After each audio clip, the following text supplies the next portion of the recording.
After recently playing through and reviewing all the Life is Strange games, I wanted to make a video dedicated to the series as a whole and bring up some more of my own opinions on each game.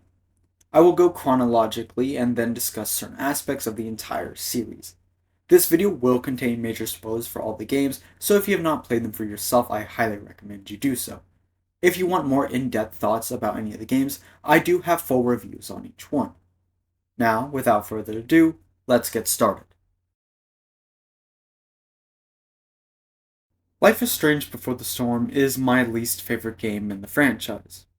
In my opinion, it should have focused more on Chloe's relationship with Rachel, as Rachel is such a big character in the first game that we hear so much about, and yet the game where she gets introduced feels like it doesn't have a lot of her. She is still in the game a good amount, but instead of the relationship being the main story, the mystery behind Rachel's mom is the focal point, which is what I like least about the game.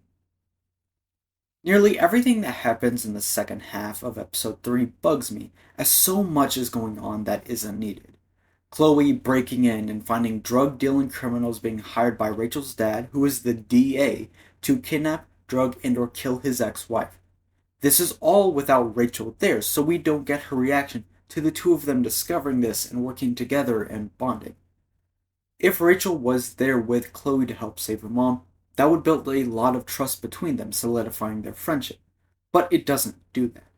Instead, we get the choice between whether or not to tell her all of this at the end. This is what really holds the game back for me.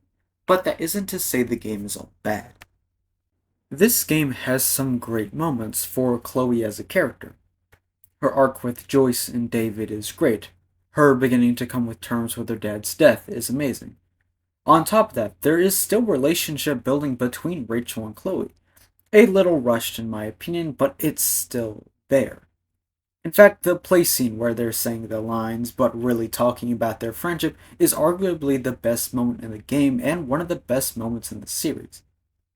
Unfortunately, the thing I like most about this game is the bonus episode where you play as Max on the day Chloe's dad died. It shows us how close Max and Chloe were, and that makes it hurt so much more that Max never reached out. The last couple minutes with Joyce coming in, the funeral, and Max leaving are more emotional than the actual game. It kinda sucks that a roughly hour-long bonus episode is arguably better than the full game it is a part of. Now, Before the Storm is not a bad game, and I don't hate it, but it tried to do more than it should have instead of building an amazing relationship between two characters. The original Life is Strange has one of the best stories I have ever had the pleasure of experiencing across all forms of media. It is so well written and everything is set up and plays out perfectly. The twists, the power, and the choices are all amazing. Max is a character I love and is a character who both does and doesn't deserve her powers. On one hand, she is a kind, caring person who doesn't let her new powers get to her head. She stays grounded and tries not to abuse her power. On the other hand, she didn't deserve what her powers put her through. Watching the people she cares for die or almost die, getting kidnapped and drugged, and having to make a painful choice. The choice between saving Chloe or Arcadia Bay is not a hard one for me. Saving one life over hundreds is so hard to justify. But at the same time, Chloe is the character you've spent the whole game with, rekindling their bond and saving time and time again. Right before you make the choice, the game shows you all of the moments between the two in order to make that choice as painful as possible, and it works. In my opinion, the right choice is to sacrifice Chloe. The whole game revolves around that one moment in the beginning, and Chloe herself even accepts that her dying is what needs to happen. The game sets it up so well that throwing it away just doesn't feel right. Outside of the end choice, all of your other choices feel like they have an impact. Kate, Victoria, David, and some of the background characters are heavily impacted by what you say and do. The art style is amazing. It might give it a dated look, but it also gives it so much personality. There is so much good to talk about with this game that it's hard to fully explain everything that it does right and how much I love it. I think I did a pretty good job of explaining what makes this game so good in my review that it would be redundant to say it all here again. When I first played Life is Strange 2, I was not a big fan of it. There were some moments throughout the game where it felt like your choices didn't matter or you weren't given a choice at all. I do still believe this to a certain extent. Going to the Christmas tree market felt forced, and the ending of episode 3, where you break into Meryl's building, happens whether you want it to or not. On top of that, there are a couple of different moments that are predictable. All of that said, as time has gone on and I've let the game settle and I've played the other games, I've come to appreciate 2 a lot. It did a lot of things none of the other games have. It is the only game that isn't a mystery adventure with some twist or big bad villain. It's a linear story about two brothers traveling across the country trying to escape a bad situation that keeps following them. I know I said that it feels like some of your choices don't matter, and that's true in the moment. But the choices in this game all matter because they all impact Daniel. Throughout the game, Daniel can make choices on his own, and his choices are impacted by how you treat him, what you ask him to do, and often the choices you make as Sean. This is the only game where your choices end up actually changing the ending. Depending on what you choose and who Daniel has become, he can agree or disagree with your choice and end up changing it. This is an absolutely amazing thing to do, and I hope we get another game with this type of system again. But to be fair, if Daniel had overridden my choice, I would have lost my mind on my first playthrough. 2 also does a great job on creating a sibling relationship, specifically brothers. As an older brother myself, I resonated with Sean and him doing what's best for his little brother. At times, I had to imagine what I would do if this was my little brother. There's this one photo of my brother when he was a little kid that looks just like Daniel, and I saw that after my first playthrough. So when I played Life is Strange 2 again this past summer, with this photo now in mind, it made me connect to Daniel, Sean, and the game as a whole more. Life is Strange 2 is the most unique game in the series, and despite some of the issues I have with it, I still believe it is an amazing game, and I have a connection to it that is very different than the other games. Life is Strange True Colors is my favorite Life is Strange game, and my third favorite video game of all time. Now, just because it's my favorite doesn't mean I think it's the best. That still goes to the original game. The reason True Colors is my favorite is because of how fun, charming, and entertaining it is. Alex's relationships with Gabe, Ryan, and Steph are incredible, and they feel like real friendships that goof off and make fun of one another, and this leads to so many great moments. Like Alex and Gabe jamming out to music, Steph and Ryan trying to figure out who would be better to distract Diane by asking around, Steph and Alex playing foosball, Steph and Ryan tricking Alex into performing. Outside of those moments, there's also the LARP, which was so fun and amazing. And the one scene with Ducky where he and Alex dance and he talks about his late wife.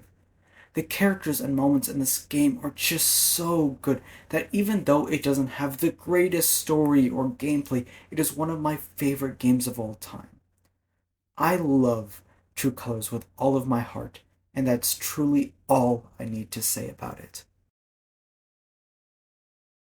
Life is Strange Double Exposure is a pretty solid game that doesn't excel in any one thing. It's well rounded, and that means while it's not strong, it's also not weak. It had some pretty good twists, and the story was good too. Max was amazing, and the rest of the characters were good. The biggest thing this game has going for it is that it is the first direct sequel to any of the games, and the fact that it is setting up for at least one more direct sequel after it. I have a video planned to talk about where I think the series is going, so I will get more into that there. Overall, the game was good. Not phenomenal, but by no means bad. And I apologize if it seems like I'm brushing over Double Exposure. It's just that I've talked about it a lot recently, and I've covered everything I wanted to without talking about what this could mean for the future. All of the game's gameplay is very similar. You walk around, look at and interact with objects, talk to people, and make choices through dialogue and actions. It's simple but works for what these games are. Each game, besides Before the Storm, has some sort of superpower that is used to drive the story forward, as well as solving puzzles and shaping character interactions. These powers are what really make the Life is Strange games unique, and it's nice to see that all of the games use their powers in unique ways. If I had to choose what game I think I had the best gameplay, I would say it depends.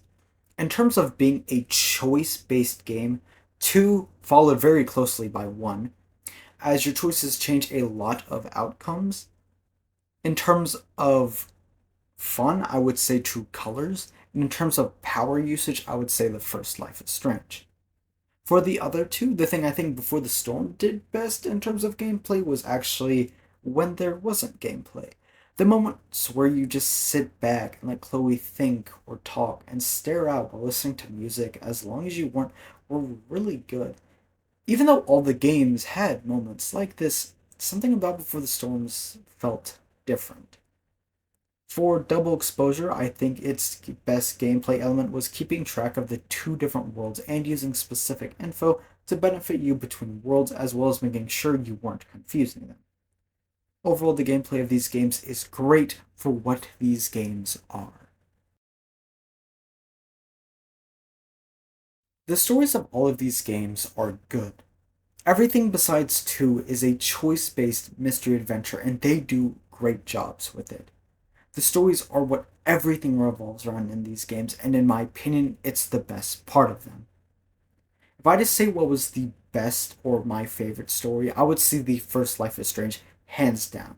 It is so well made, emotional, and grand that none of the other games have been able to surpass it, in my opinion. If I had to say what the best part of Before the Storm story was, I'd say coming to terms that you won't always know everything about the ones you love. The thing 2 did best was growing a sibling relationship, and that every choice has a consequence. True Colors was not everything is your fault, and Double Exposure was learning from your past mistakes. Overall, the stories are great. The characters in the Life is Strange games are incredible, especially the protagonists. Max, Sean, and Alex have to be some of my favorite characters of all time. They are so well written and all have different things I can connect with. Max, as much as I hate to say this word, has her innocence, as well as her morals and her compassion. Sean is kind of your average teenage guy, as well as being an older brother. And Alex has her love of music and has great interactions with her friends. While I didn't resonate with Chloe as much as the others, I did still like her and think they did a great job with her. Outside of the protagonists, the main side characters were all great too. Chloe, Rachel, Daniel, Karen, Steph, Ryan, Moses, Sophie, and others all played great roles in the main story and development of our protagonists. Even outside of the main cast, small interactions with other characters felt rewarding and nearly everyone felt like their own unique person. While I do think the characters are great overall, I have one major problem with a certain type of character in these games. That being the twist bad guy. There are 5 games in the series. 4 out of 5 are mystery adventure. Of those 4 games, all 4 have been some sort of authority figure. Jefferson was a teacher and renowned photographer. Mr. Amber was the district attorney. Jed was pretty much the head of Haven Point, and Yasmin was the president of Caledon. They all also happen to be parental figures if you include Jefferson's kind of relationship with Nathan. Outside of him, the 3 who are actual parental figures also happen to be parents of one of the main side characters. Mr. Amber was Rachel's dad, Jed was Orion's dad, and Yasmin was Sophie's mom. This makes 3 out of 5 games have the twist bad guy be a parent of a major character. Now, I went into Double Exposure recognizing this pattern, and when I watched the trailer, I was like, well, I sure hope it isn't the head of the school. And that was before I found out she was also Sophie's mom, so I was like, there is no way. And of course, it turned out to be her, so I was a little unsurprised. Despite me dogging on this, they do the twist pretty well, and all happen under different circumstances and motivations. All of this is to say, I hope from here on out the twist bad guy isn't an authority figure, a parent figure, or related to a major character. Now, overall, the characters in these games are great and help make what these games are.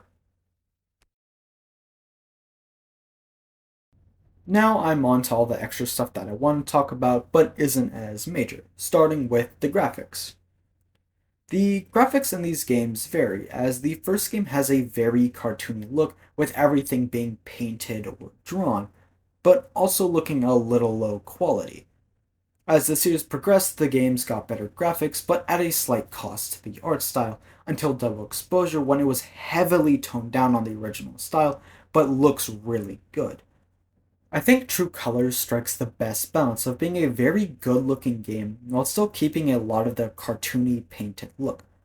It's not too big of a deal if they move away from the artsy look, but it's one of the things that gives these games a lot of personality and one of the reasons I fell in love with the series. One of the improvements I'm glad they made was the animation, as 2 onward have had very good facial and body animations, helping give the characters more personality and make them feel more alive. The music is amazing in these games, each game having its own vibe. All of the games do their music well, but I find that the first game's theme music is very impactful as it is one, good, and two, now tied to a very good and emotional story, so whenever I hear it, I feel something. And now I'm on to some other things that don't fit into any one category. One thing I find interesting about this series is that 1, 2, and Before the Storm all call their parts episodes. For example, Life is Strange had episode 1, Chrysalis, episode 2, Out of Time, and so on. Then we get to True Colors and Double Exposure, where they are called chapters. For example, Double Exposure had Chapter 1, Still Life, Chapter 2, Penumbra, and so on. My guess is that it's because True Colors and Double Exposure are the only games that came out with all of their parts all at once, while the others came out individually. Episodes are like a TV show where each episode comes out on its own, while a chapter is like a book with all of the chapters already being there. The thing is, the first Life is Strange is the only game to be prompted in any other game, always called Life is Strange Season 1. This further proves the show-like aspect.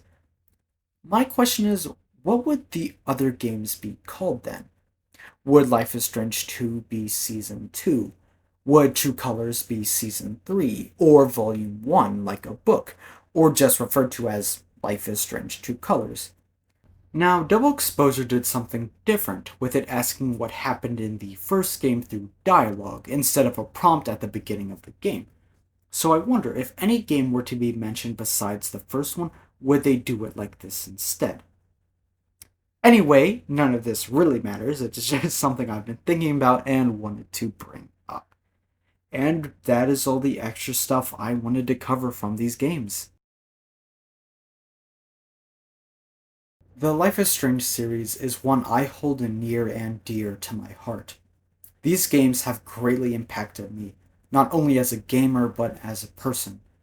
They've also completely taken over 2024 for me, as I have played, written, recorded audio, edited, and made videos from January to December this year because of them. I am glad to have had something I enjoy so much help increase my love for gaming and push me into creating a channel where I can make content I am passionate about.